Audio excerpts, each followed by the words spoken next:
has been in quarantine since March. That's when his company suspended office activities because of the coronavirus. Since then, he hasn't left home for fear of the virus. I'm afraid for my family. My concern is to be a vector and end up transmitting it to other people. But Brazil's biggest cities, Sao Paulo and Rio de Janeiro, have reopened commercial activities, parks, and gyms, even though the country has registered an average of more than 1,000 deaths a day. Last weekend was the first time Dan Molina went outside. His choice, a restaurant. It's like I'm doing something for the first time in my life, something brand new. I felt totally safe.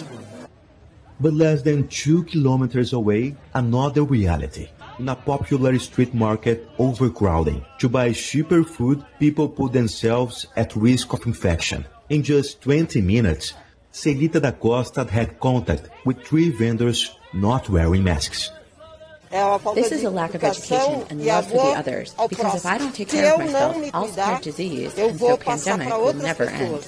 Regional capitals like Porto Alegre and Curitiba were considered examples in coronavirus control at the beginning of the pandemic. The low number of deaths and cases led to a reopening in June, but it maybe have been too soon. Now hospitals in both cities have reached a limit of capacity. Some states reopen economic activities and now the whole process had to go back a few steps because we remain in an accelerated phase of coronavirus. As much as we have reopened, we always need to look at the weekly data and build a slowly recovery, understanding the necessity of the economic retake. Brazilian President Jair Bolsonaro, even after being diagnosed with COVID-19, continues to say the disease is just a little flu, for which nothing can be done. What do you want me to do? My name is Messiah, but I can't work miracles.